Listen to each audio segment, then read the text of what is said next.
Ladies and gentlemen, welcome to the side event in this digital day and age. Impacts on the intellectual property of community and brand owners.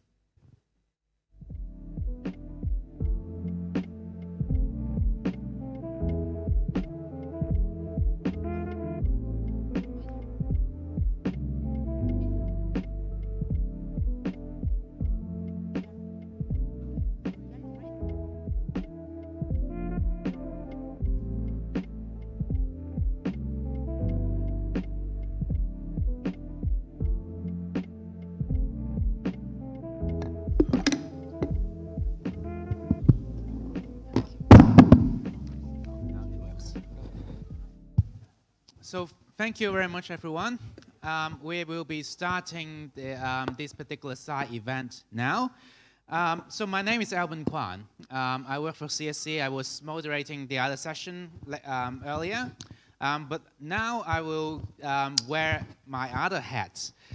Because this is a side event co-hosted by INTA, the International Trademark Association, and ICANN.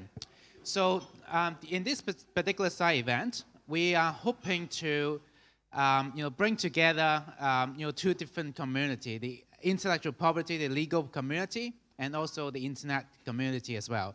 So I would like to start this event by inviting Mr. Jiayong Lo, VP of Stakeholder Management and Managing Director of ICANN APAC, to do an opening remarks.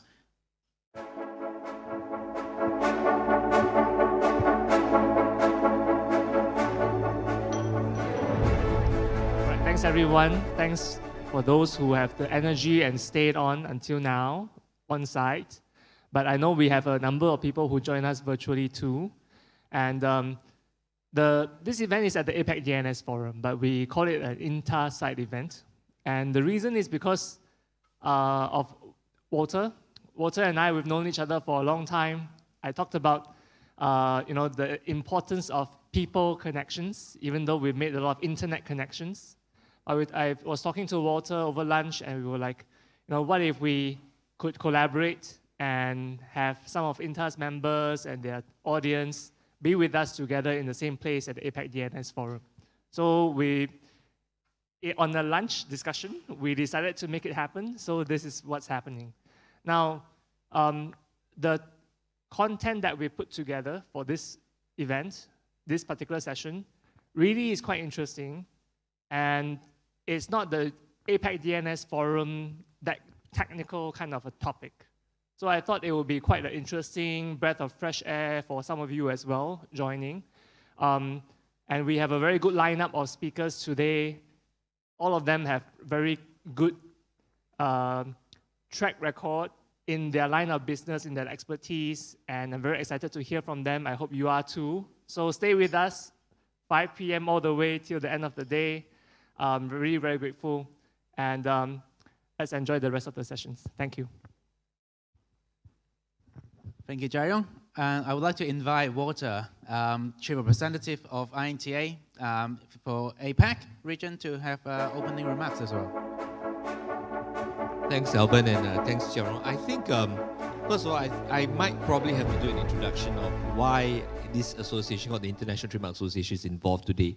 We are essentially a non-profit association representing 36,000 members from all around the world, from 6,400 organizations. And most of these organizations are brand owners. So at the end of the day, I mean, they're not just brand owners, but also academics, creators, individuals as well, some individuals. And I think at the end of the day, we represent a significant user base of this multi-stakeholder ecosystem that ICANN is administering and is running. So we like to think that we bring to the table a useful perspective on how the internet can be developed further for the betterment of everyone. So that's where I'm very excited. I think what started off as really a casual lunch conversation has really morphed into an event like this. We think that this should be a regular feature at the future APAC DNS forums. I know that I think there are a couple of learning points from this inaugural forum, but please bear with us as we seek to improve and make the topics more and more relevant to everyone. But certainly, I welcome everyone's feedback, and we'll do better the next time. So I think without further ado, I pass the mic back to Alban. Thank you very much, Walter. So in this particular side event, there are 3 particular sessions that we want to bring up. And I'll take the first session, which is a rather brief session, just to give an overview of how internet and intellectual property actually work together. I would like to give some kind of conceptual framework of how we should think about these two together. Now, maybe if you can click to the presentation. So the first thing that I want to talk about is really about intellectual property and the internet. So by definition, this is a definition from WIPO, the World Intellectual Property Organization. So they basically define intellectual property as the creation of the mind, such as invention, literary, and blah, blah, blah. And the keywords is used in commerce. So if you click a little bit on the animation, you can look into IP, intellectual property, not the IP address. Just if you click one bit, so intellectual property seems like to be a commercial asset, if you think about that like this. But how about intellectual property apply on the internet? So is it just basically take the same definition and we change the last word from commerce to e-commerce? Is that what it is about? If you click again, so but we really think about this. Intellectual property, when it interact with the internet, it really becomes digital asset. You know, how we can understand the concept of asset used in the digital world. Right now, this is the beginning of how we can view intellectual property and the internet together. So if you move to the next slide. Now, digital asset doesn't have a academic kind of definitive definition, but we can actually understand digital asset as whatever that actually defines you on the internet. So on the internet, we look into the, unique identifier, things that identify ourselves. We're familiar with the unique identifier of domain names and DNS, the IP address, right? The protocol, but there are more in the actual e-commerce side of things. We can look into mobile apps. It's a representation of your identity on the internet, email, social media accounts, the handle, and things like that. These are really digital assets that actually define who you are on the internet.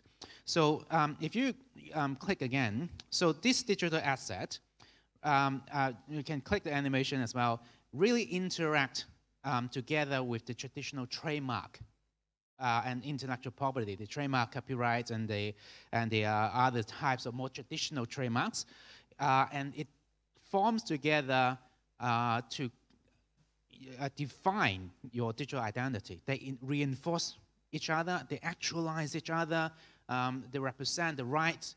If you have to enforce your right on the internet, you have to rely on your traditional trademark as well. So there's a lot of interaction between the two in practice. So this is really what how we can understand what we call digital asset management and the concept of internet and intellectual property working together. So if you click again to the next slide, when we think about traditional IP and digital asset, maybe also the animation as well, they interact with each other in an interesting style. Like in the traditional trademark, we have to look into the type of IP, the geographic coverage, potential conflict, the strength of your IP, etc. On the digital asset side, things are different. The considerations are quite different. We have to think about ownership of digital asset. The domain name registrant would be is somehow the owner of the digital asset. We have to think about, instead of thinking about geographic coverage, maybe we do, but we have to think about the digital channel as well. You know, you own your domain name doesn't necessarily mean that you have your right to enforce your right on social media, for example. So what are the channel that we're talking about? Well, potential conflict, yeah, we probably need to think about something similar.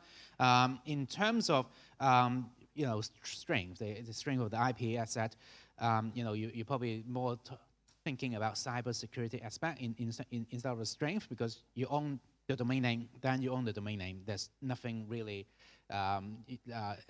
nothing else that you have to consider. So if you go to the next slide, please. Now I want to draw a little bit of some example of why do we, as intellectual property professional, needs to care about internet policy. Now this is a really obvious phishing attack, or what we call DNS abuse on the internet community. It's confirmed by the bank, it's down, but it took us months, a couple of months to take it down, mainly because the host is not responsive. So this is a societal problem. You know, it is a government, internet governance issue, and in real life, maybe a lot of different people suffer lost. Their money got you know, transferred away because of this particular issue. If you go to the next example, now this is another other example, what we call a scam. Definitely content abuse. We may call it a phishing attack as well, because they're trying to capture some personal information, but it is basically a job scam. So it is really hard to take down, you know, a problem like this at the moment. According to the current internet policy, not every host will action on this. Not every registrar will action on this, especially if the domain name doesn't contain the brand. So this is another problem why intellectual property professional needs to look into internet policy. Now, let's look at yet another example. Click, please. Now, the next one, basically this is a blurring line. Now, this is also a phishing site, but at the time that when we find it, they have not enabled the sign-in button. So we can see the sign-in button there, but it's not enabled. So if it's not enabled, it's not a phishing attack. It's really just a brand abuse, an intellectual property problem. So at this point in time, we are not able to take it down. But we know for sure they will enable the login, right? It will become a phishing attack. It will become a DNS abuse. Just not yet. But do we really have to wait until someone actually suffer loss before we can action? Now, this is certainly an internet policy issue that we as a society needs to work out. Now, if we go into the next slide, and I want to highlight this. Now, if we think about all these problems that I mentioned, I would think that you know, the internet community, the legal community, the cybersecurity community needs to work together. There are overlapping policy between each other. This is just an example. There will be more policy that these three communities needs to work together. You know, DNS policy, cybersecurity legislation that need crossing the legal and cybersecurity. You know, there will be a lot of laws like that. The NIS2 in Europe, the GDPR, everything affect everything together, because we're really talking about the same thing. So this is why when we think about this kind of concept, if we move to the next slide, you know, we have to have INTA representing the intellectual property, the legal community, and ICANN representing the internet community, and also maybe you know, someone from the cybersecurity community also working together in order for us to address this kind of issue more effectively. Now, so this is the reason why I think, you know, this kind of event, cooperation between Inter and ICANN would be meaningful, because we're broadening this kind of multi-stakeholder model into a wider multi-stakeholder, so we can appropriately address issues that actually require the more stakeholder to voice out the concern. Now that's basically conclude my part. And now in the next section, we will have a really good panel for you, and the session will be talking about domain name management first. So this particular panel will be moderated by Jia Rong. Please welcome Jia Rong. And I'll introduce all the other panelists. We'll have Christy Lau from Alibaba. She's the IP legal counsel from Alibaba Group. So we've known Christy for many years. She's in charge of the domain name management in the group. So the title is How Asian Multinational Build Global Domain Portfolio as IP Asset. So without a multinational, we cannot have an effective discussion. Welcome, Christy. And we also have Walter Wu, co-founder and president of Trademark Registry.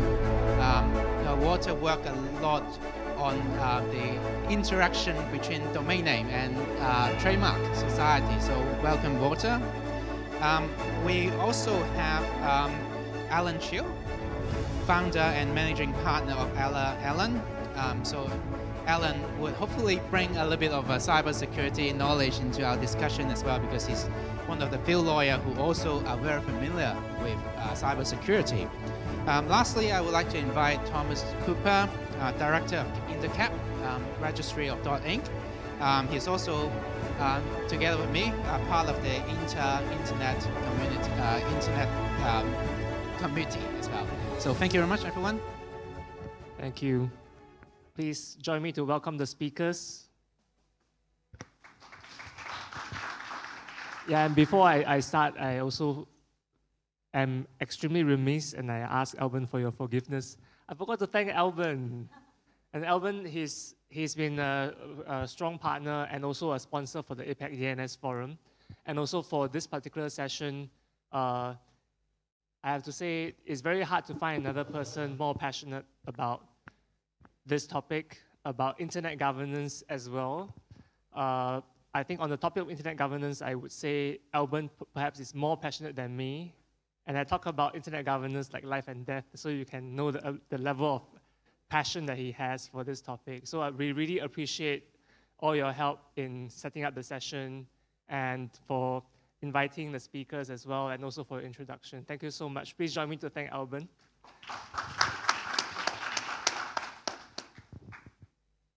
All right, so let's start this session very quickly.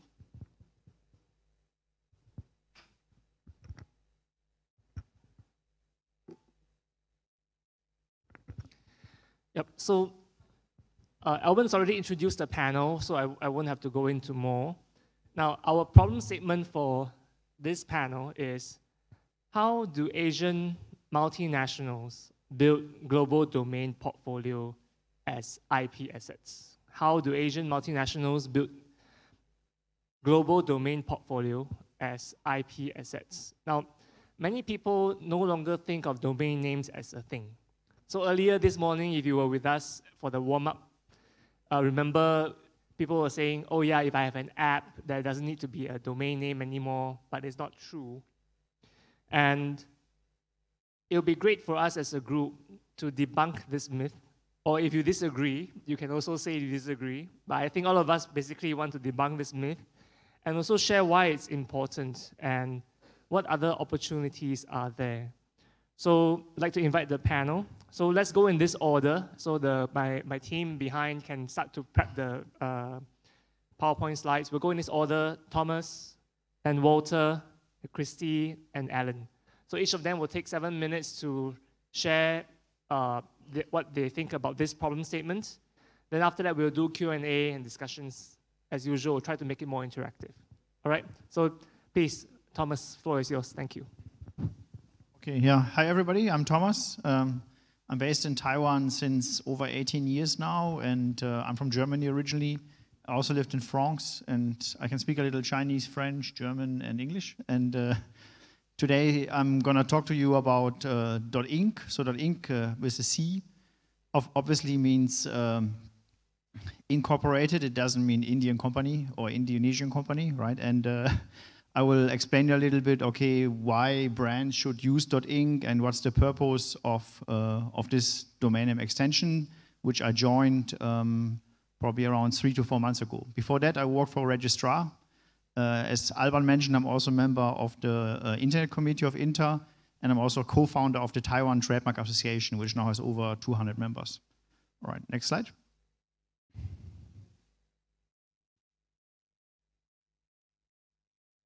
Yeah, so .inc, maybe you never heard about that extension, right? And there's probably many, many extensions that you don't know about because there's too many of them right now. But .inc is different because .inc is a domain name which was specifically made for corporates or for people who have a company.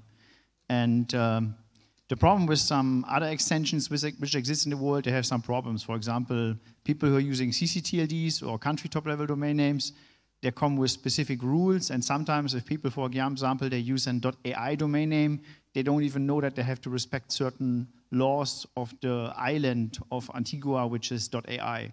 Or they don't know that IO is the Indian Ocean territory, which belongs to the UK, so they fall under certain privacy and rules which exist in overseas territories from the United Kingdom.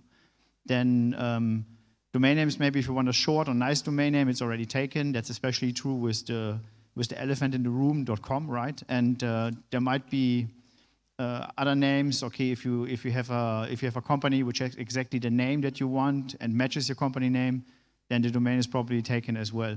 In Japan also, specifically for the Japanese CCTLD, co.jp can only be taken by one company, and .inc or incorporated is very often used by Japanese company. And yeah, so that's the main issues you can have around those type of domain names which might be taken already. Okay, next slide.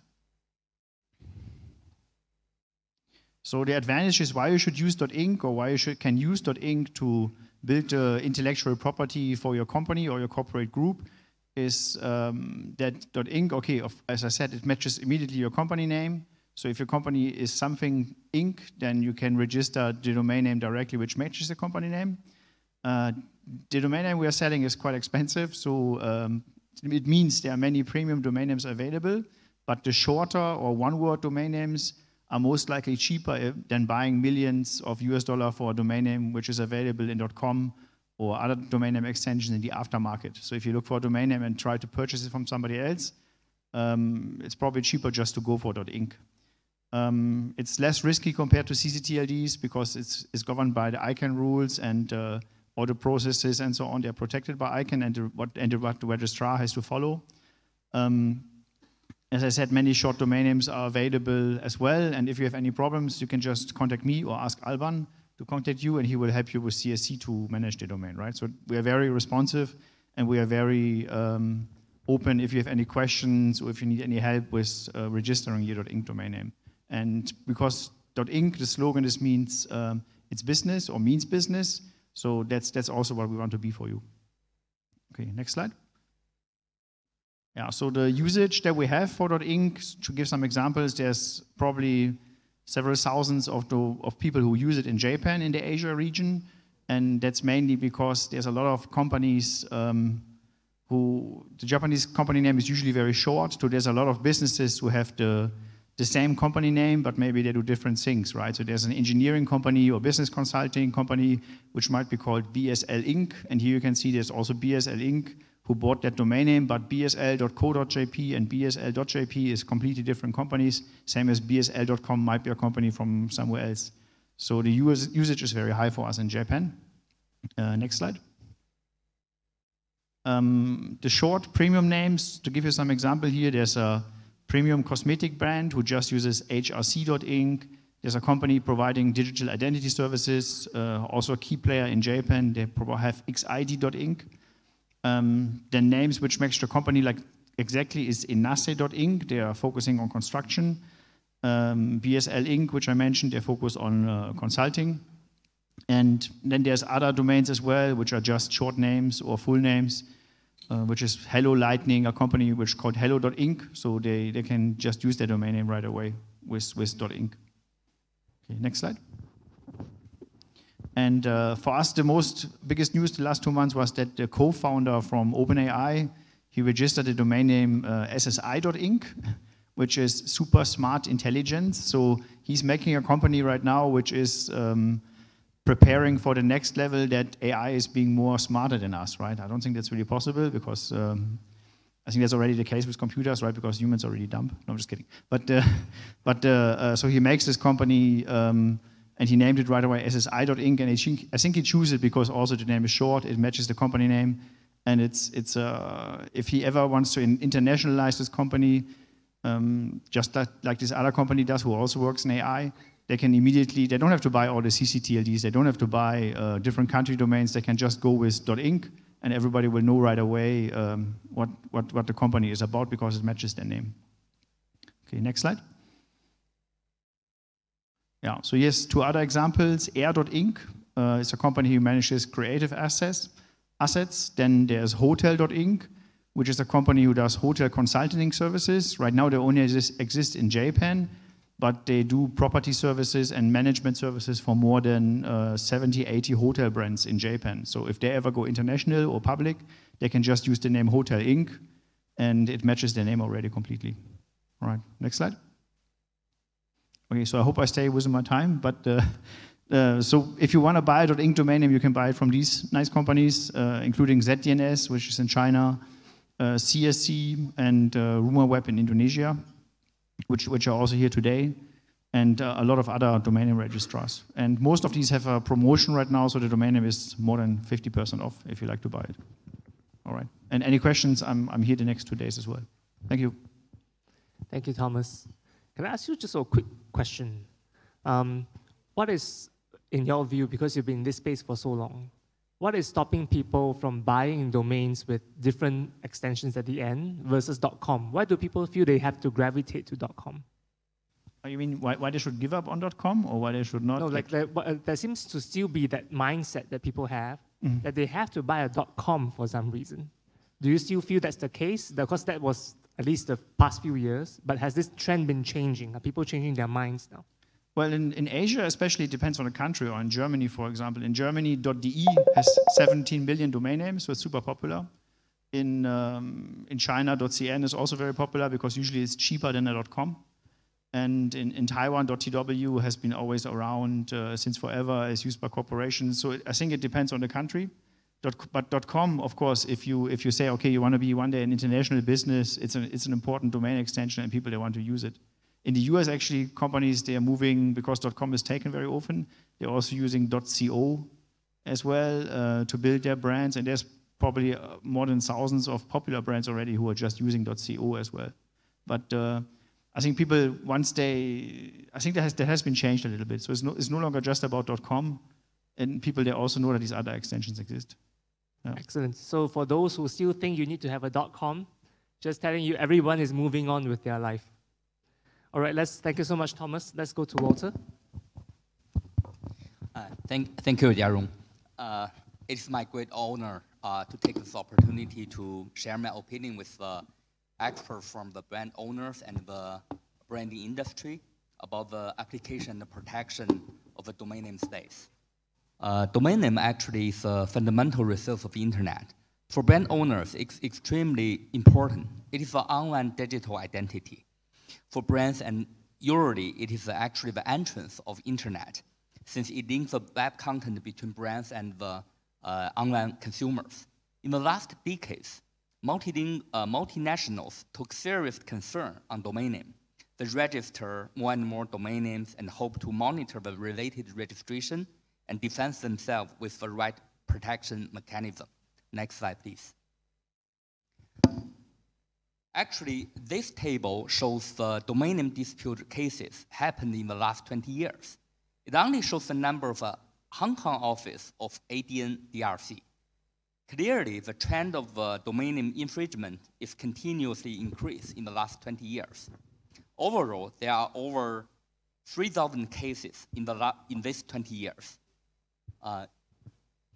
Next slide, please. Sorry.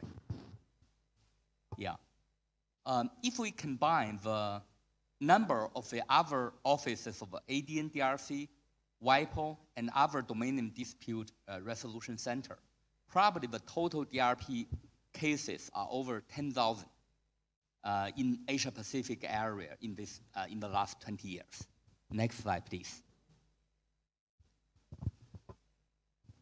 Please keep press. Yes, keep press. Yeah. In this couple of years, more and more dispute cases focus on the related brand string names. At the early stage, the dispute objects are names exactly match with their brand name. The purpose of a cyber squatter is to sell the target domain to the brand owners. Recently, more and more cases focus on the name related to the brands. It is, for example, that infringers register domains like longchampbagoutlet.com, like Omega 官网. 官网 in Chinese character means the official website. And also Alibaba RU. That's actually, there's a colleague in Alibaba maybe heard of this case. Actually, the purpose of cyber squatters is to use the infringed domain names and seek the improper benefit by selling fake goods or maybe generate the traffic. So relatively speaking, it is more easily to monitor and defend the infringed domain names, exact same with the brands. For that kind of names, it's better, than monitor the names that is, has related to the core brand name, because you never actually can find everyone. So brand owners face the bigger challenge for more complicated infringement on the domain name space. Next slide, please. And more brand owners began to develop their own brand protection strategy. They usually set up the different tiers for application and protection of their names. The most important asset for a brand owner, of course, is to affirm the core domain name of a company.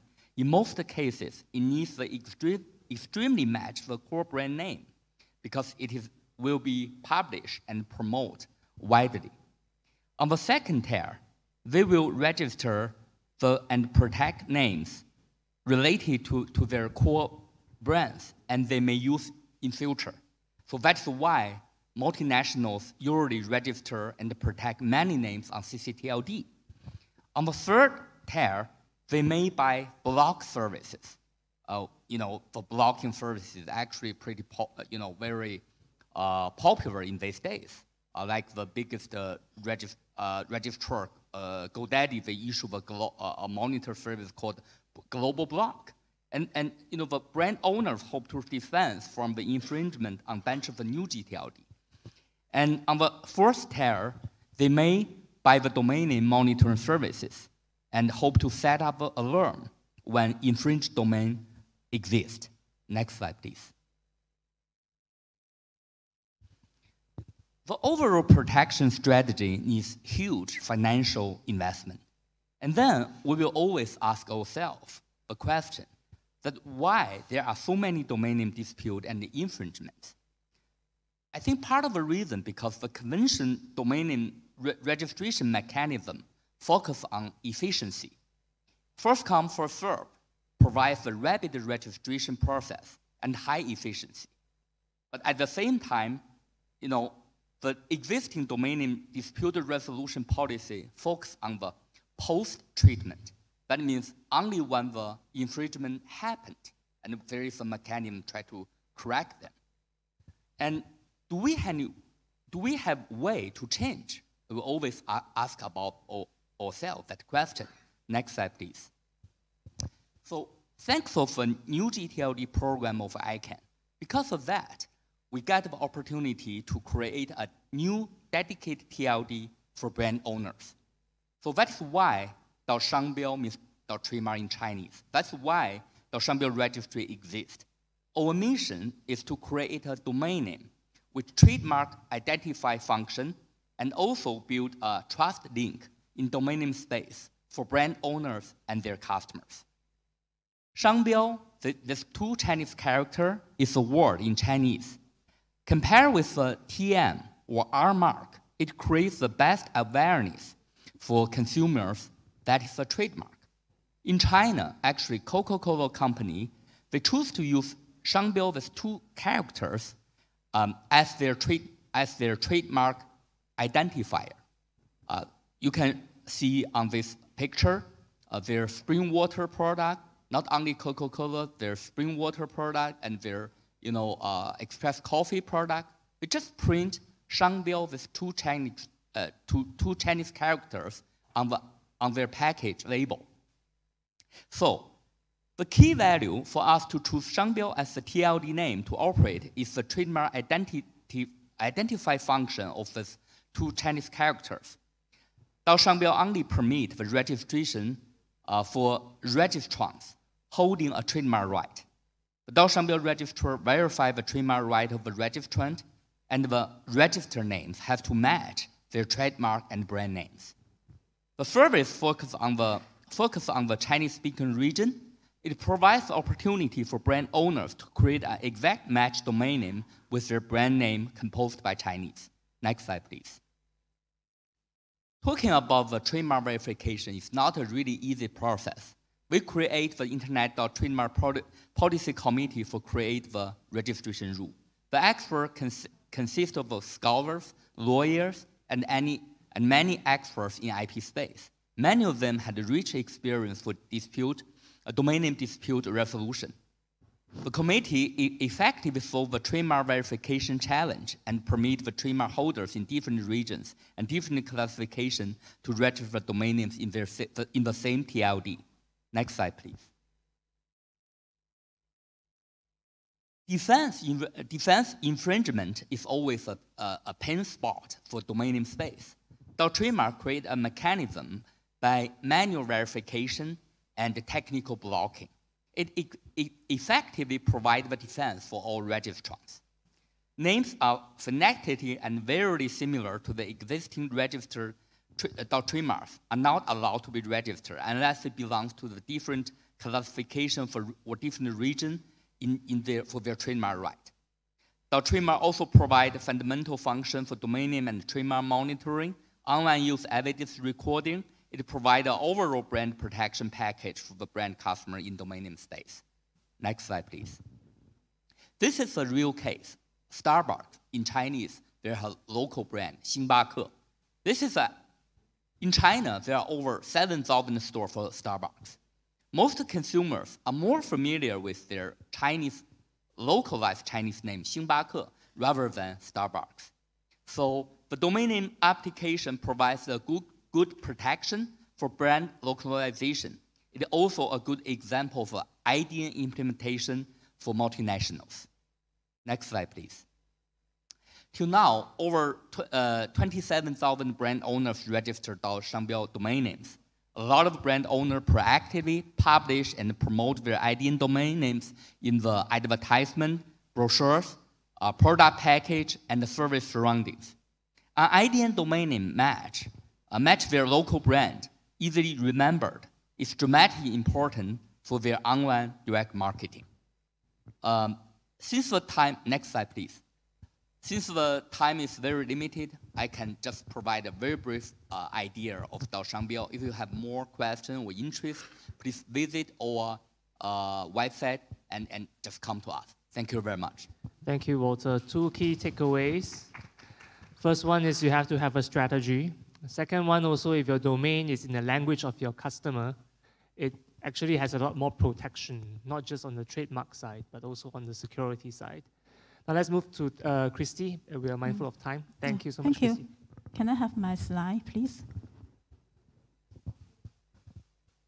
Yeah. Today's topic is how Asian multinational builds the global domain portfolio as IP assets. I'm glad that I have a chance to share something with all of you on behalf of Alibaba Group. Next slide, please. I will answer 4 main questions that many people will ask for this topic. The first question is why domain names should be classified as IP assets. The second one is who should manage the domain names and how to manage. The final one is what's the risk of improper management. Next one, please. First, I will say why domain names should be classified as IP assets. Many people have the first impression when we talk about IP. Many people think it's trademark or copyright or patent. Not many people will link IP to domains. Let me talk about the definition first. For trademark, it's a site which can tell apart your goods and services from those of your competitors and others. And for domains, it's a unique string of letters that is a part of an internet address. One of the purposes is also to identify your business from the others. So from the definition, we can see that both trademark and domain function as an identifier that can be used in the course of business. It is common for a trademark to be same or similar to your trademark or your business name. In many situations, when a business wants to create a new brand for its products, they think of trademark it, and then they will create its website or other social media account for marketing. The address of the website and other social media accounts will match with your brand and your products because you want your potential consumer to know that the domain is the extension of your brand. It's not just a mere a location of the internet. So both trademark and domains are intercorrelated. Next one, please. Of course, there's some domains that do not contain any meaning. Maybe there's a mixture of some characters that's used for technical purpose. But since domain is an intangible asset, which fall under the same category as IP, so I think domain is a type of IP assets. Second, I will talk about who should manage the domain and how to manage. First, when a business wants to register a domain to promote its brand and services, they should come to the legal team for assistance. In many companies, the IP team will do this responsibility. And in our company, I'm taking Alibaba as an example, the IP team will set out some rules and regulations to govern the management. For example, our company will set out what strings of letters that can or cannot be registered, or if special approval is required for some situations. Also, we will also set out the guidelines on the choice of GTLD or CCTLD. After that, the IP team will determine who should be the registrant and the registrar, and other information that is used in the whois profile. In our company, different companies have its own purposes, and we will set out guidelines on the choice of the registrant. Domains should not be registered in the name of an employee, which is a basic rule in our company. Also, the IP team will also set out to ensure that the domain will comply with the compliance requirement in different countries, such as the ICP recorder in China. After registration, the DNS team will step in because the IP team need to ask the DNS team for the DNS details, and then they also need to ensure that DNS is mapping with in the platform. So at this moment, the DNS team will step in the management. Okay, and then after that, we also have the security team to monitor the content of the domain, and if they discover some risk, they will alert the legal team and the business. Also, we need to apply the SSL certificates. So lastly, when the domain is ready for the use by the business team as an end user for daily maintenance and updated content of the website, we also need to ensure the business team will comply with the rules and regulations set out by the legal teams. So you can see that it's not like a traditional IP.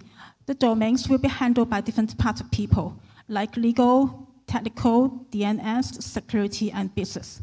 So I would say that the IP, the domain name assets, will be monitored and managed by different teams of members, and then all of them have their responsibility to do their job in proper way. Next slide, please. So since domain is handled by different types of people, so if any party didn't do their job in proper way, it will create some risk due to the improper management. I will put the answer in a way of an example. You see the example, company C is the registrant and the ICP owner of domain abc.com. Under the situation that's unknown to the company or the team, we found that business team A actually applied to register a subdomain name called xyz.abc.com. Business team A maintains the content of this MMP website and publish the content through the developer team B. One day, the regulation board has discovered that the MMP content actually contains some improper information, which actually is created by team A. Since team A is using team B's products to publish the content, so the board has determined to punish team B by requesting the closure of the website for 15 days. On the other hand, since company C is the first level domain, abc.com, registered by the company C, so the board also put a fine of $500,000 against company C. So you can see that in this example, the fault of one party actually will affect other parties. It appears to be a content securities issue only, but actually when we think it in depth, actually it's a mixture of involves the improper management due to the mixture of use of domain, the lack of control between different teams, and the use of domain belongs to other company. So the essence of this case are typical types of improper management. So how can we do it better?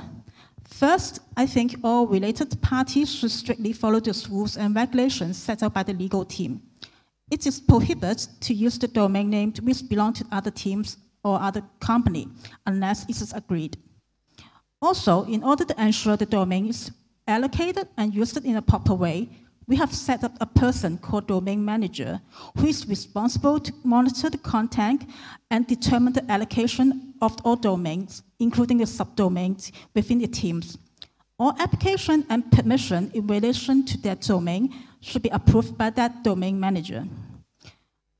Also, it's important to evaluate whether the registrant of the domain is appropriate.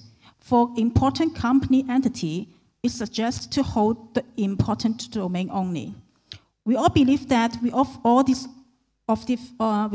measures, the risk of improper use could be minimized so that it will bring the least risk to the company during the use of the domain. This is the information that I want to share today, and I hope that my sharing can give you some more idea on how a multinational actually how to monitor and manage its domain portfolio. Thank you. Thank you, Christy.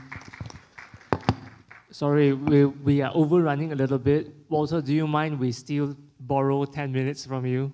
We overrun a little bit. Yeah, before we go to our last speaker, Alan, a couple of takeaways from Christy, which I think are really good. Domain names tend to be underrated because they are cheap. You buy it for $10 or $30, then the business owner thinks it's a cheap thing, you don't think very much about it. But there are 4 teams minimally looking after your domain name, and if something screws up, the cost is like $500,000 over there. So when you underrate it by thinking it's cheap, you forget about the cost that you have to pay on the other side. So it's a bit like buying insurance, but very cheap insurance, and actually insurance still needs to be bought. So let's hand the time to Alan, our last speaker. Thank you. Thank you. This is Alan Chiu, a lawyer from Hong Kong.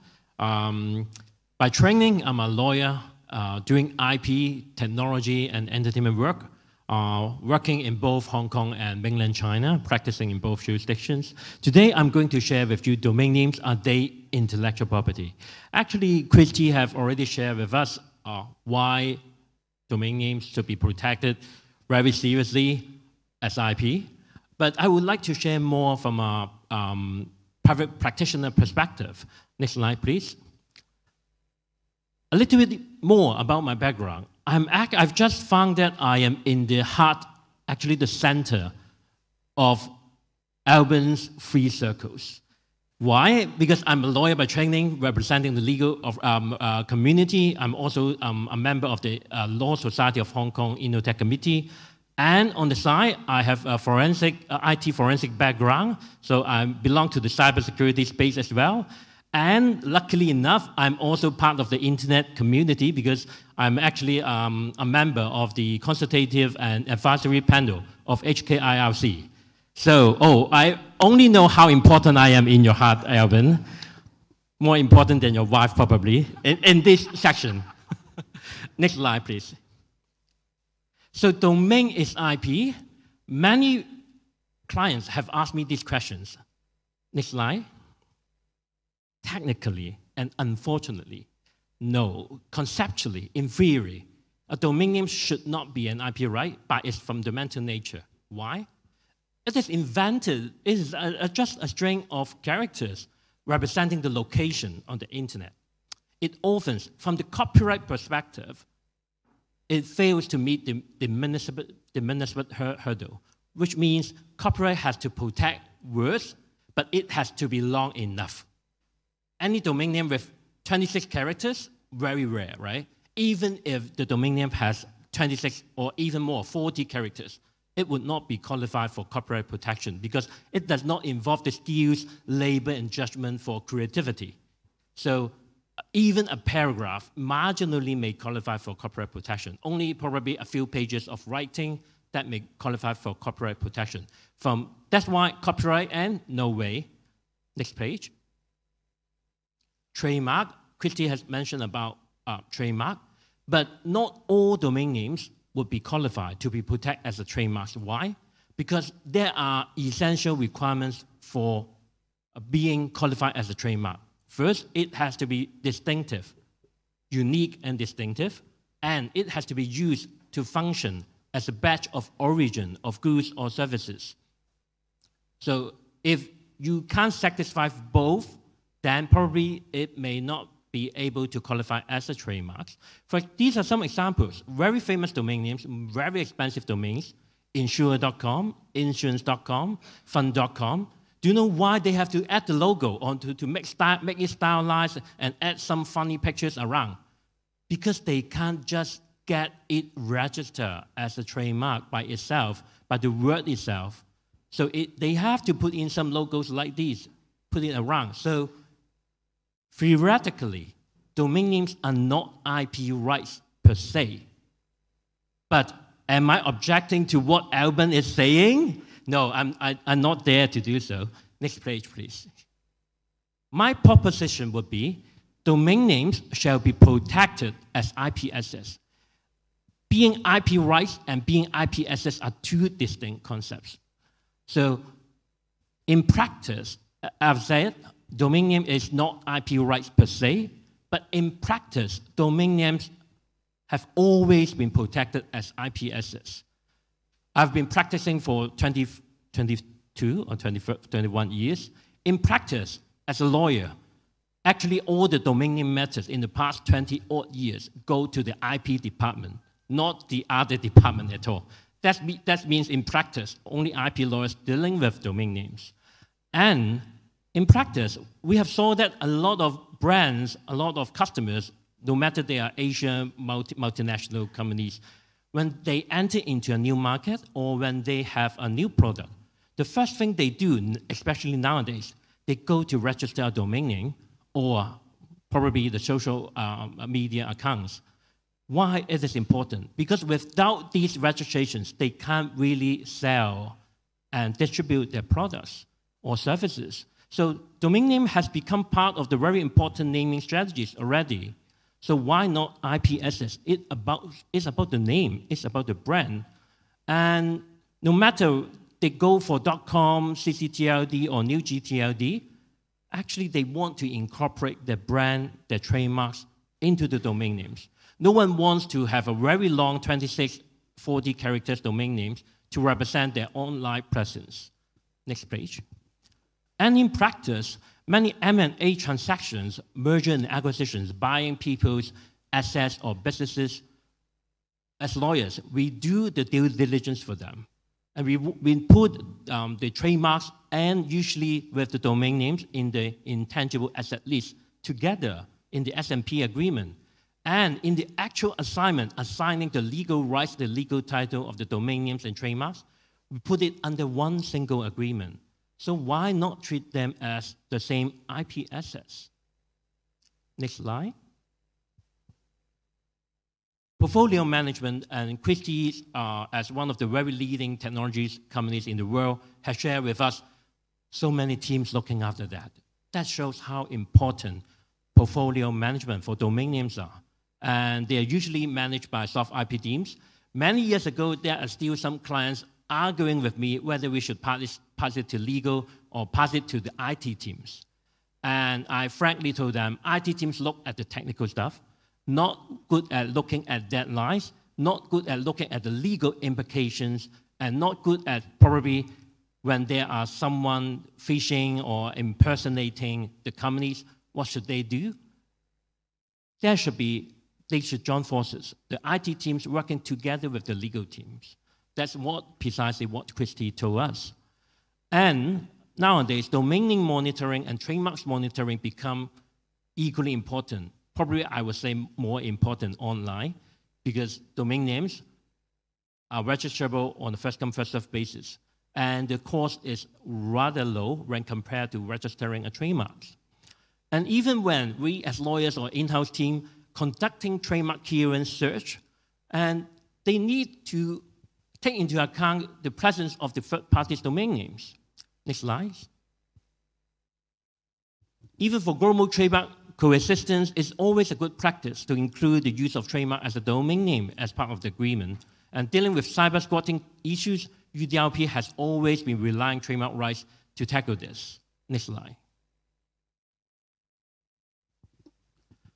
And even when we deal with online trademark infringement and unfair competition passing off, usually we are talking about protecting the online brand names, which is the domain names or sometimes the social media accounts. The court injunction would necessarily cover precisely the domain names. Last page, please. Cybersecurity. Going back to Alban again, circulating. Actually, just 2 weeks ago, there is an incident, a multiple crypto domains hijacked from Squarespace for phishing purpose to steal login details and cryptocurrency funds. What it's about? It's about impersonating someone's brands as his or hers in order to steal money online. So trademarks, in a way, is the essentials for tackling cybersecurity issues as well. So listen to Alban. We really have to join forces together. Thank you. Thank you, Alan. All right, we've overrun, so I would have to ask everyone for your consideration. If you have questions, let's take them separately. Just feel free to meet up with our speakers in the corridors. They'll be here the next day. And now, please join me to thank again the speakers. Yeah, then we hand the time back to, do we need to take a photo? Okay, we do a quick photo, then we hand the time back to Alban and Walter. Thank you.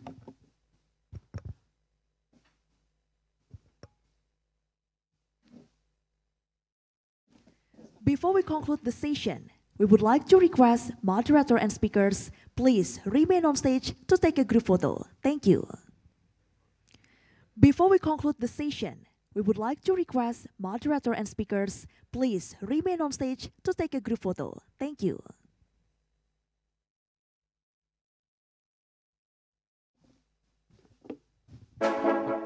Thank you very much. In the next session, we have another panel. The topic that we're going to talk about is understanding the demand from who is disclosure, from the legal and IP community. So when we talk about who is disclosure, certainly we have the RDRS from ICANN, but this session is really about, hey, what are the demands from the wider intellectual property community about this particular topic? And we'll have Walter.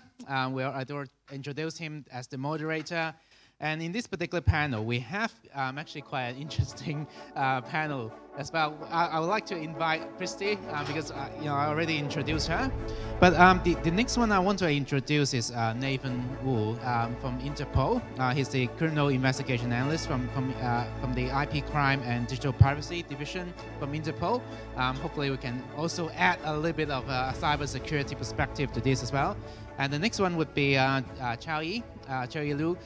He's a postdoctorate researcher from the Institute for Network Science and Cyberspace from Tsinghua University. So we are conducting a RDRS research together, and he'll be able to share some of the early observation. The last one would be Vivek.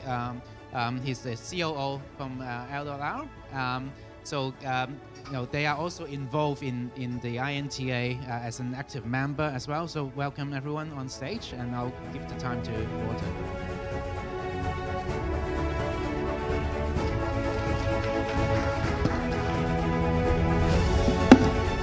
Yeah, thank you. I'm quite well aware that it is already past 6, and you know, we're kind of long overdue to actually end today's session. So I'll be brief. Thank you, Alban, for introducing the panelists for today. And I think there are a couple of things that I thought I should add on from the last panel that I think is quite helpful to understand. I think as an association of brand owners and IP professionals, a lot of the work that we do is really in advocacy space.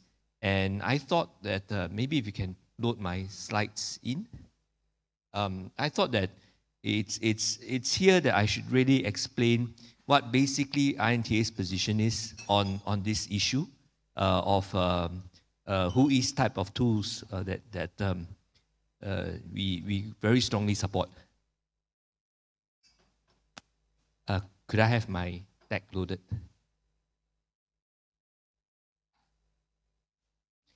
And I think for just the ease of running today's proceedings, and given the fact that everyone's seated this way, I thought maybe we should start with Vivek, and then we go on in the order that we seated, in reverse order towards me. And maybe we end off with Nathan, just because he's right beside me. Yeah. Okay, anyway, I think while we get our slides loaded, the topic of this particular sub-panel is really about understanding the demand for WHOIS type of disclosure from the legal and IP community. And I think to set a bit of context, and as well as the flow on to what the last panel basically said, I think, Alban, Christy, Walter from the previous panel have already explained the nexus between trademarks and domain names and why basically they need to be protected.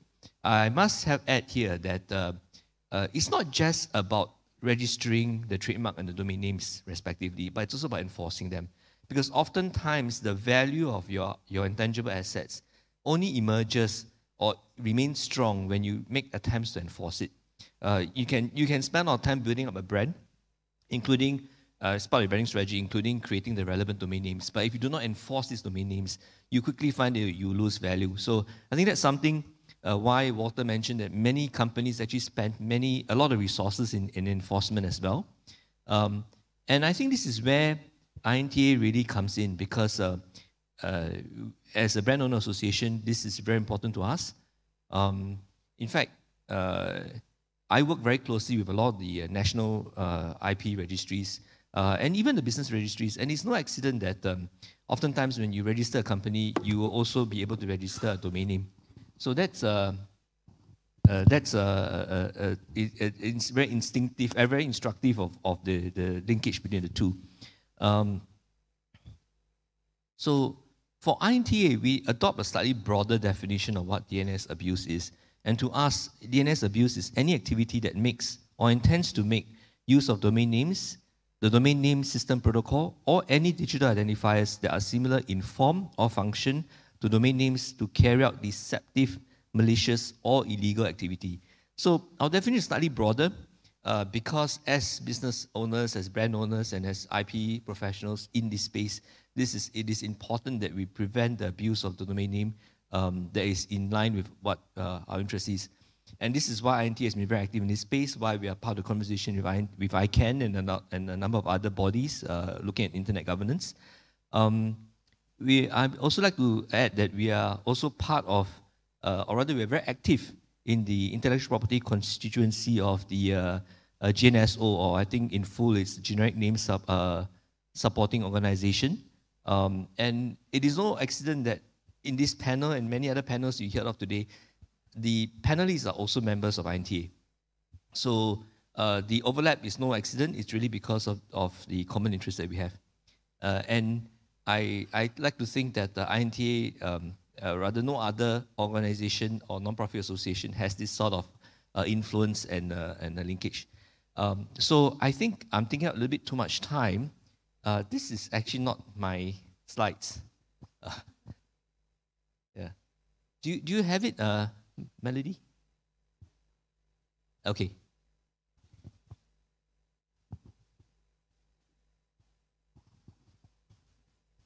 Yeah, I know that Jiarong's panel ran out of time, so maybe I propose, if you are willing, if you have any questions for both panels, we can just take them together, and then maybe I'll invite Jiarong to come in and help if he's still around. Alban can come in to assist as well.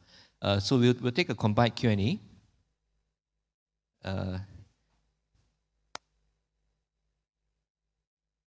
Yeah. I've really gone over time. Okay, let me just state very succinctly that INTA members support the RDRS in principle, and we are very interested in an improved system that is easier to use for both requesters and registrars. Yes, thank you. Next slide. Yep, so this is why this is INTA's overall position on internet governance and the challenges that we face and the kind of forces that we have to balance, the issues that we have to balance. And I just mentioned the TLDR line, you don't have time, that we are basically very supportive of tools like the RDRS. Next slide, please. In fact, we've invested quite a bit of time and resources in sort of marketing the RDRS, and in fact to sort of raise awareness and build capacity for it. ICANN actually first presented the RDRS to INTA in November last year in Houston, Texas. And since then, we've established a channel to collect feedback on the RDRS. In fact, it's in a form of an email address where users of the RDRS, INTA members who are users of the RDRS system can actually email us to give their findings and feedback. We collected this feedback at ICANN 79 and worked with the Edgemore Research Institute to sort of present a report back in March this year. And in May this year, we hosted a plenary session at our annual meeting in Atlanta. And I was personally quite surprised that this particular session was filled to the brim with over 300 attendees. So it shows that INTA members are interested in tools like RDRS. And we participate very actively in the GNSO, as I mentioned earlier. And we will continue to advocate for work to create standards and norms for RDRS application submission and review. So this is INTA's position in short, and I think I should turn over the panel to Vivek, who can start with his presentation. Can I now have the slides that you were presenting earlier, please, from L.R? Thank you. And Walter, thank you so much, and I'm really honored to be sitting with such esteemed panelists here.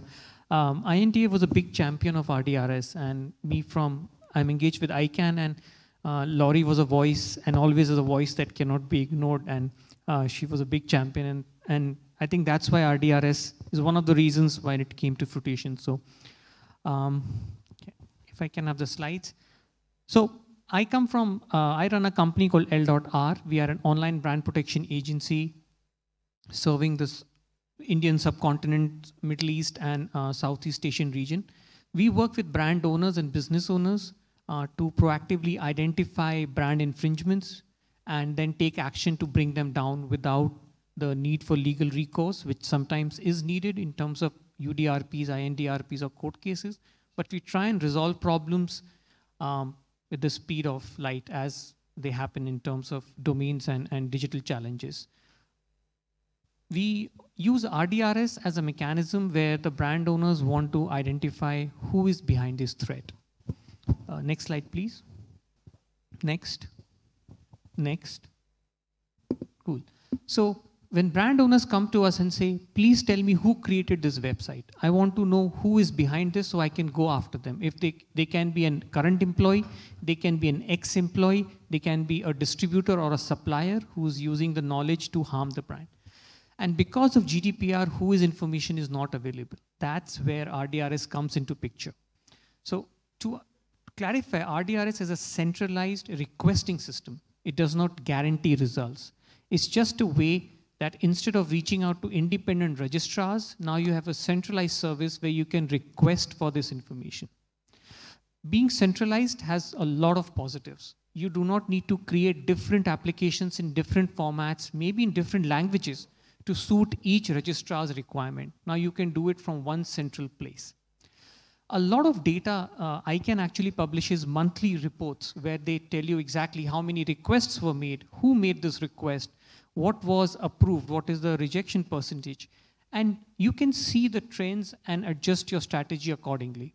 You can say if your approval percentage is way lower than what the industry is, you know that you need to improve. If it is way high, you need to call ICANN and tell them what you're doing better as compared to others. So having data puts things into perspective. It helps clarify the challenge and it helps you to track it and improve on it. One of the biggest benefits we had of RDRS is a consequence they had not envisioned. So suppose we come across a phishing domain, we complain to the registrar using the channels that have been given outside RDRS, and we don't hear back from the registrar for days. We go to RDRS, file the complaint to find out the owner, and the domain goes down. So registrars have a team of people, and this is speculation, have a team of people to look at all the complaints they receive for phishing attack or abuse, and they go through that pipeline as per their turnaround times. But they might have a special team for RDRS to look at those numbers to complaints, and when they see this complaint, they take down the domain. So while we might not receive the ownership information of the domain, at least the domain is down and the phishing is stopped. So that was a big plus for us, and we have mentioned this to a lot of our colleagues, and this works for quite a few of them. Next one, please. Let's look at what are the cons and where there are cases of improvement in RDRS. Inconsistent replies. We ask for information and we get different replies from different registrars. I'll give you an example. We asked a registrar for a domain name was conducting brand abuse. We received a rejection with with one reply, standard reply. The threat actor jumped registrars. He went to another registrar, continued with the same website. We complained again to RDRS for that registrar, and we received a completely different reply, again rejecting it. So there is inconsistency in replies from different registrars, either because they are based in different geographies, but each registrar is applying a different set of criteria to assess these requests and either approve or reject them, which makes our task very difficult to figure out what information should we provide so that we get consistent replies. Inordinate delays. As per ICANN reports, I think an average time is 5 days to receive a reply. We have had complaints which were pending for 21 days before we receive a rejection. Now, I would love to figure out what I can do to get the answers faster. I haven't been able to figure that out. And these delays are not to a particular registrar or a particular type of TLD or any geography. There's no pattern to it. In the digital age where you can create a domain in a matter of seconds, put up websites in a matter of minutes, and receive payments from halfway across the globe, 21 days to even say no is just too long and defeats the purpose of the whole exercise. Standard replies. There are cookie cutter replies that we receive from registrars, which will say insufficient data / data requested not provided / laws not applicable. We get the same 3 things in one reply for all our requests. We don't know what to do. There is no way for us to figure out what is it that we can do in order to get the reply. So if there is a way for registrars to tell us exactly what we need, It will be painful upfront, but as this process improves, they will see the benefit where they are getting exactly the data they need to make quick decisions. Next slide, please. With this, I will just list out 4 things that we believe can make RDRS a much better system and benefit everybody in the internet community. Standardize the evaluation and response framework. Tell us, the registrar should get together and say, please provide us these 5, 6 things in this format, and we will evaluate and give you an answer faster. They can break it down by geography. If you're in the European Union region, please provide these things. But there should be some consistency so that companies like us and requesters can actually provide the information needed. Agree to turnaround times of complaints. Like I said, long delays are not helping anyone. Increase the visibility for RDRS for requesters and requestees. You know, we in the domain name space thinks domain names are the bee's knees, right? Domain names are fantastic. You step outside, people don't even know about domain names. They don't really care much once they have registered one. Taking RDRS to legal fraternity, to brand protection companies, to GCs of brands and businesses to say, hey, this is a method for you to solve a problem which you are not able to solve, will definitely help increase the requester base and bring more credibility to the system. Bringing CCTLDs to the platform will be very helpful. Right now, about 40% of the domains that are searched on RDRS are not eligible to be requested on RDRS platform because they might belong to a CCTLD. So asking CCTLDs to join this RDRS platform and at least see the data that is coming to them and formulate policies for anti-abuse will go a long way in providing credibility to the system and making it live longer. Thank you so much. I'll pass it on back to you, Walter. Thank you. I think you raised a very good point. You raised many good points about the pros and cons about the RDRS. And I think one of the issues that I think some of the users, early users of RDRS face is really that there's really no obligation for, well, to be fair, the obligation should apply to both sides, but there's no obligation for the registries and registrars to sort of provide the information. I think that's indeed a very good point to make.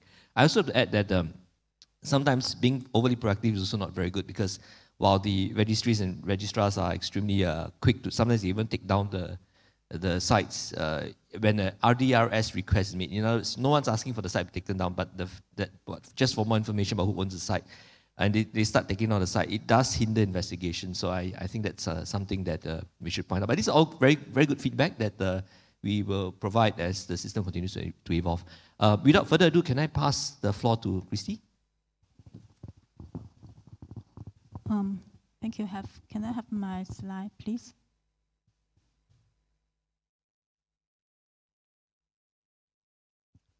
Yeah, today's topics about the demand of whose disclosure. Next slide, please. From a perspective of an in-house, we believe the demand from whose disclosure mainly comes from the enforcement side. In our company, actually we receive over thousands of infringement cases for one of our brand only for domains hosted offshore each year. Once we want to identify the owner of the domain, it's not easy. It's a little bit headache for us because the hiding of the whose information. Often we always seek the help from the registrar and the hosting provider and request them to take down some of the website. Actually, for some situations, it's not easy. The main type of infringement we are facing are phishing website, parking page, trademark infringement, and unlawful content. The existence of this website actually will not only damage the reputation and image of the company, it will also create some society impacts. For example, we come across so many gambling websites using our company name as part of their websites. And of course, these illegal activities will cause some adverse effects to the society.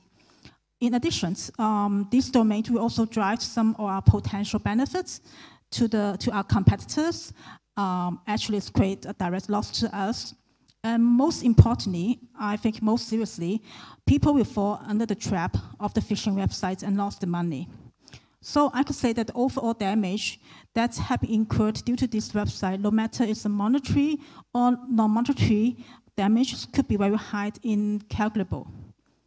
So Once we can have the next one, please. The next slide, please. Okay, so once we have identified these infringing websites, we will usually do some things. We will file the complaints to the platform. Sometimes we'll contact the infringer, the owner, or we will seek the help from ICANN. However, under the reduction of the whois records, actually it's difficult for us to proceed further. For example, since we don't know the true identity of the domain owner, we can't conduct further investigation to see whether he also has registered other types of IP access like trademark. In addition, we also don't know where they located, so we can't choose the proper jurisdiction of law for enforcement.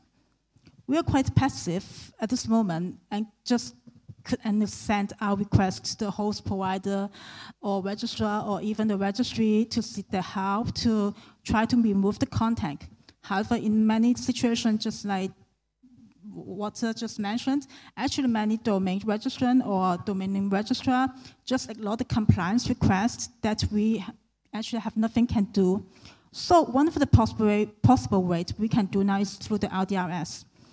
Honestly, I haven't used this service before, but I heard of this service by submitting a request to get the whois information. I'm not sure whether it's efficient because I haven't used it, but I think if I want to expand the use of this service, it should outreach to the commercial organizations because I'm not really sure whether other companies are actively using the RDRS platform. Second, I think RDRS, actually I know the answer just now because it's limited to GTLD and it haven't expanded to CCTLD. So the next question is that maybe there's a similar service can be launched to CCTLD. Also, for enforcement cases, we need to take action very quick in order to minimize the risks. So I wondered, I don't know, in our company, we need to handle the case within 24 hours. So if RDRS need to spend maybe 21 days to give us a response, honestly, it's not acceptable in our company. So I think time and efficiency is quite important. The feedback time is really important. Yeah. So I think it's hard to get the cooperation from the registry and the registrar, so I'm not sure how efficient it will be in practical. When we want, can I have this next slide?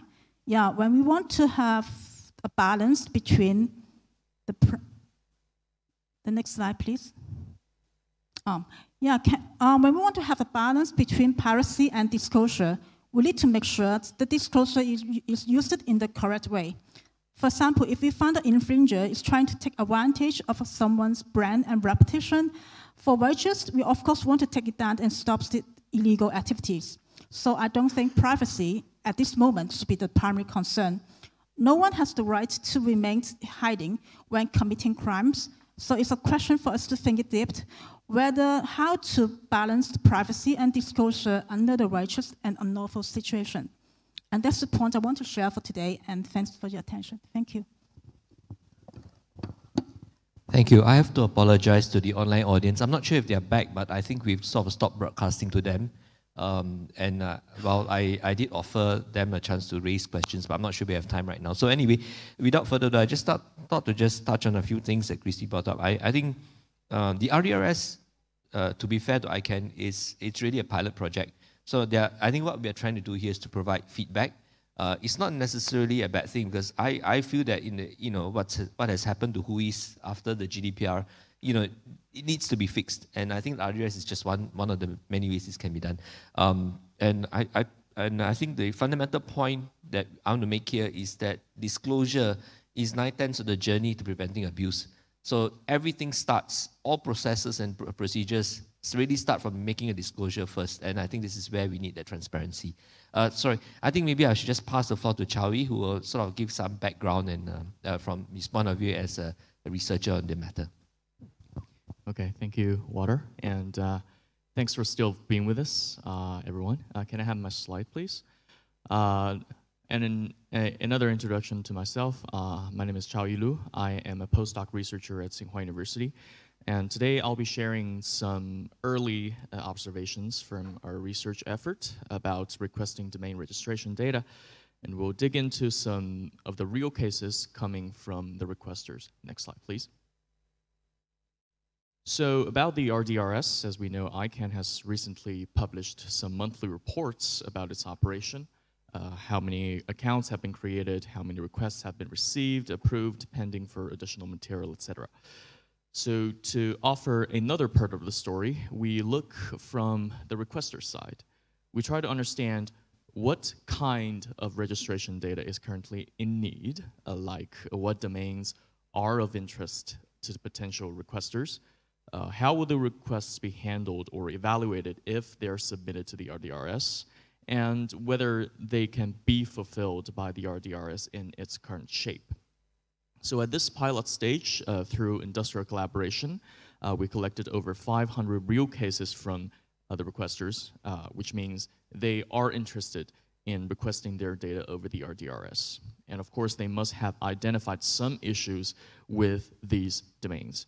So from these cases, we'll take an early look at the first research question about what data is currently in need. Next slide, please. So to start with, as requesters, a very important question is to know what exactly RDRS takes as input before preparing your registration data requests. So we should first note that merely domain names are not enough. So as summarized here, we should specify the data fields being requested, such as registry, registrant, and technical contacts. And further, why do we want these data? Especially, what problems have been identified with them, whether it's phishing, infringement, malware, or other types of abuse. And how is registration data expected to help your investigation? Are there any supporting materials, such as screenshots of the domains or legal documents against them? And the RDRS will request one text paragraph describing these questions. And finally, is this an expedited request? If so, why?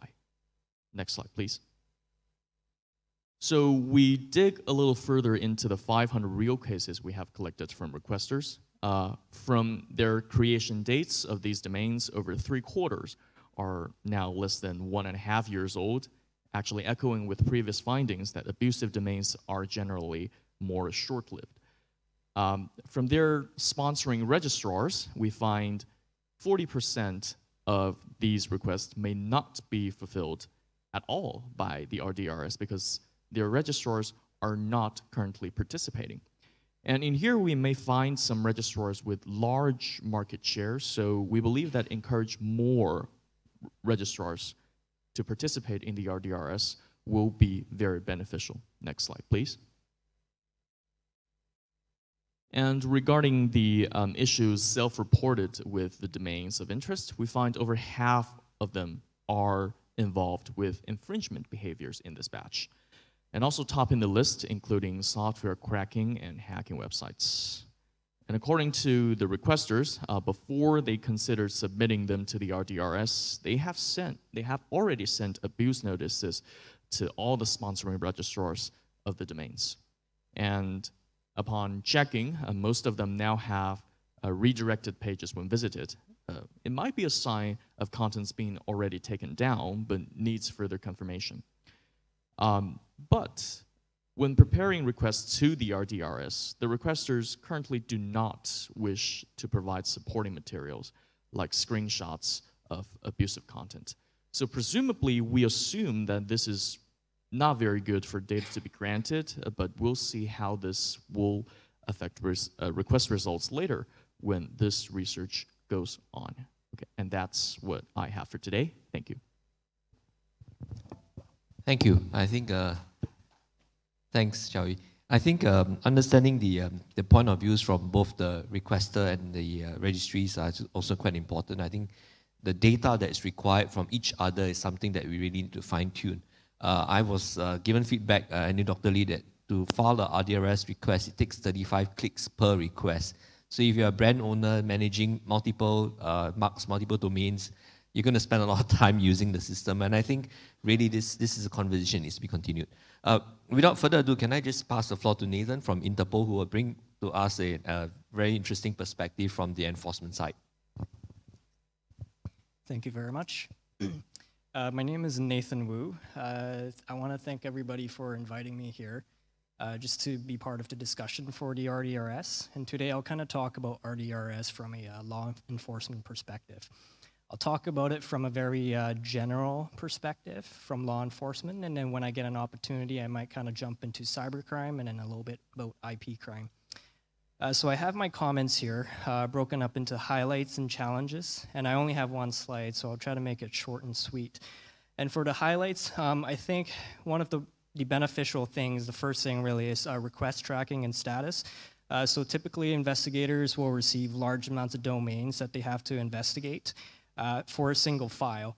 And that would include, multiple registrars associated with these domains. So when you're sending emails out, sometimes you're sending it over to multiple registrars, they're getting responses from different places. Emails can get lost here and there. And then when they have to provide updates, it doesn't necessarily, it's not convenient for an investigator when they use their emails. So the first thing I noticed was that the RDRS will give you sort of a dashboard to show you, whether the request has been sent successfully, if it's still in process, if the information is already publicly available, or if it's been rejected, right? So that's the first thing that I've noticed. The second thing really is registrar verification. So really, this kind of talks more towards the general patrol investigators, and I'll talk a little bit how it relates to cybercrime and IP. But essentially, most police officers aren't really trained, don't have a background in computer science. They're typically, taught to how to handle their firearm safely, how to write warrants, how to effect arrests. So when you give them a who-is output, sometimes you're going to be extremely confused. And that's why the RDRS, it's very simple. You just kind of go in, put in the domain name, and it will typically already just verify, tell you exactly where to go. This is the registrar that's associated with that domain name. So what I'm trying to get at here is that it simplifies the process for a bulk for the majority of police officers that don't necessarily come from a computer science background. And when we're talking about cybercrime units and IP crime units, typically their investigations are very complex. So a lot of the times they get inundated with requests from general patrol officers like, hey, there's a domain name, what do I do with this? Hey, there's an IP address, what do I do with it? So perhaps if we can get more general patrol officers to be a little bit more well-versed in just simple things like how to get evidence pertaining to domain names, and perhaps we can take a little bit of the pressure off cybercrime units, but also IP crime units. And that's kind of my third point, the potential to increase police capacity. Let the IP crime units do what they do best by giving them more resources, right? And then understanding abuse, I think the platform is great because you get input not just from law enforcement, but also stakeholders within the IP community like yourselves here. So it gives us a better understanding of some of the domain names that are being abused and what they're being abused, for what purpose, right? And also some of the registrars that often pop up. So perhaps ICANN could work with some of the registrars that are having a little bit more challenges to understand why exactly some of their domain names are being abused. But I'm going to talk about some of the challenges since this is also a pilot project. So I think obviously there's always room for improvement. And the first one is registrar participation. I think I read over the last report, it was like 59% of domains. For investigators, this is really important because if we go onto the RDRS, and 3 out of 10 times we're getting a successful response back, we're not going to be encouraged to use it. But if we can get that the participation up to probably maybe 8, 9, or even like 10 out of 10 times, then it would really encourage investigators to use the system. And we're not even talking about CCTLDs here, we're just talking about the GTLDs, right? So I think it's very important. But looking at the reports over the last few months, ICANN appears to have increased registrar participation slowly but surely.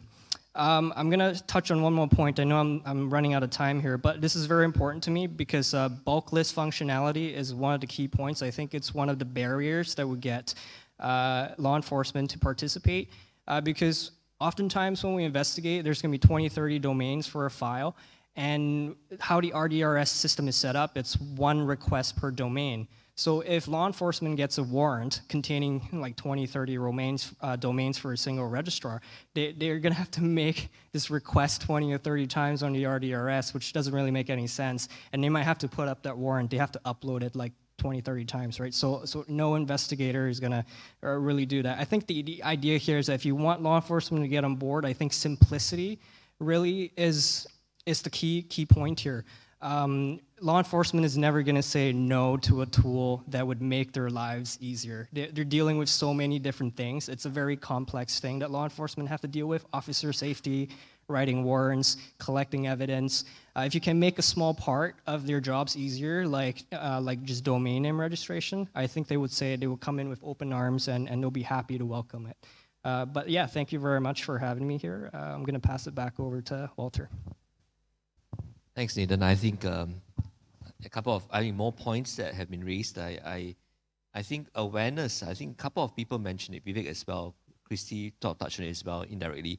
Not many people know that RDRS is out there, and I think the flip side is also that those who know that RDRS is out there, there's no training or sort of guides to use it. I think that's something that Nathan sort of brought up. So different things to look at. I mean, I understand that you really don't want to invest too much resources into something that's still a pilot, but you know, this is something that we can think about, and INTA is actually here to help, because I think I like to think that we represent a substantial base of potential users of the RDRS system.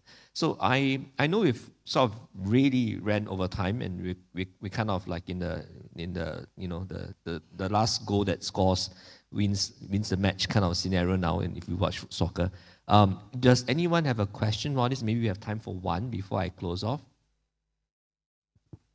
Walter, quick comment. Yeah. Having heard all this and seen this, I think RDRS is a big success. That's what I take out of it. Few reasons. One, we as a whole internet community agree that yes, we have a problem. Earlier, there were multiple stats floating around that abuse is going down. One measurement says abuse is going up, but we all agreed that yes, we have a problem, and once you accept a problem, then you can solve it. Secondly, the contracted party house registries, registrars, and the ICANN community as a whole can come together and work to solve the problem. So for these two reasons, I think RDRS is a big success, and if we all can work with it, show that the pilot is a success, we can evolve into a better system, more measures to combat DNS abuse, which will benefit all of us as a community. Thank you. Thank you. Any other comments? Yes, please.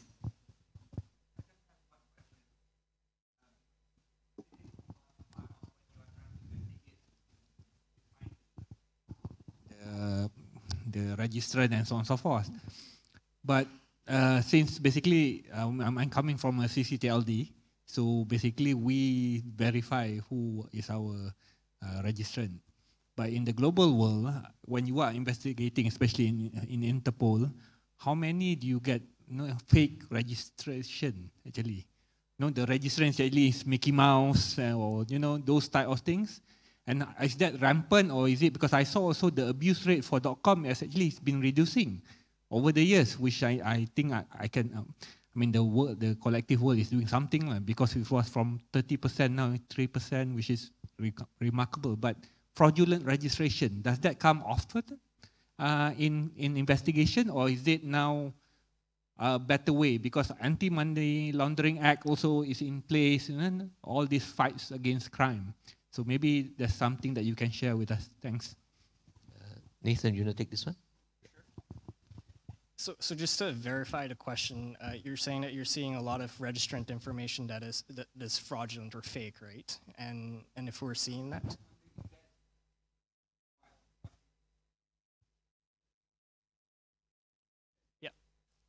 Yeah, so the answer is yes, absolutely. I was just actually talking about this yesterday at the Government Advisory Committee. And yes, like we will get responses back that are like Donald Duck or something like you said, right? So it will lead us down either the wrong investigative path or it would just be a dead end. So one thing it's important to remember too for law enforcement, the DNS level is only just one touch point for investigation. So especially when you get to the more specialized units, we won't just look at stuff like DNS. I won't go into like too much of the technical sort of like investigative methods, but we will look at other things too, like, you know, where's the content server actually held, right? You know, can we get any information from there? And we would also, you know, sometimes there's a, you know, a method that's old as time, and we just call it follow the money, right? So there are other different methods, and DNS really is just one touch point that we look at. But absolutely, if we can actually, you know, talk about, you know, increasing the level of verifications for just GTLDs around the world, I think it would significantly help law enforcement, especially when it comes to, you know, DNS abuse, 100%. Thank you. Anyone has anything to add here? I think at the global policy level, a lot of the problems with the WHOI system, you know, really started from the days of the introduction of the GDPR, I think 2017, 2018. And it's no accident that at the global policy level, the Europeans are now talking about NIS too. So sort of kind of patch some of the issues that the GDPR created. It's still an evolving space. ICANN has a huge role to play. I mean, there are many stakeholders in this space. And I thought that since if there's no other questions, maybe we should end off in the interest of time and the fact that dinner starts in about 8 minutes, that we really need a multi-stakeholder approach. I mean, just to bring back to what Sally and the people at the opening plenary mentioned, this is not a problem that can be solved by one party alone. You need to bring the registrars together. You need to bring, you know, the users together, the businesses. I mean, everybody needs to work together on this. And I think ICANN really has been doing a great role in this. And we really hope to see that this continues. I mean, I don't think anyone is saying that the RDRS is not something we want.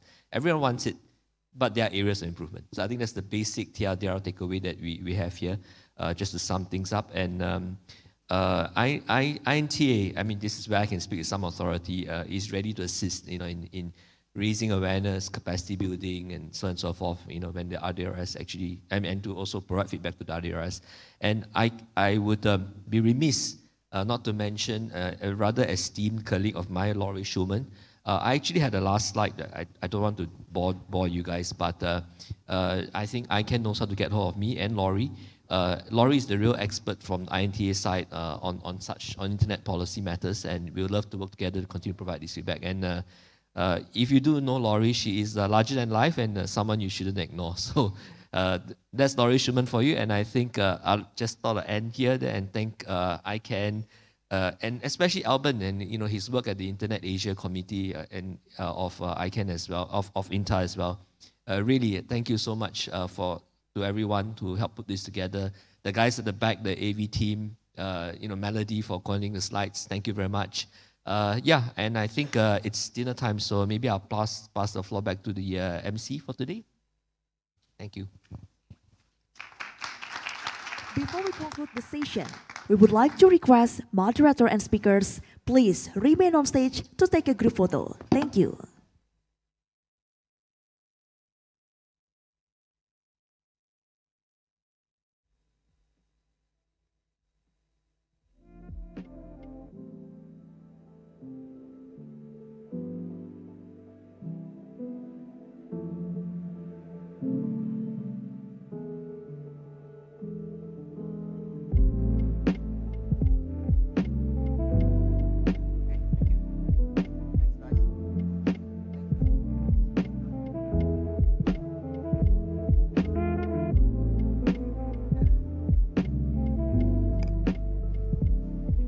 I think this concludes the day and this session as well. One last thing I want to say is that if you are CCTLD, let's work together to bring this kind of conversation on a local level as well. And this is really a good start between a cooperation between INTA and ICANN. and we're looking forward for more in the coming years as well. Thank you very much for your time, and it's a long day for you. Please enjoy the Bali, the beaches, and the dinner. Thank you.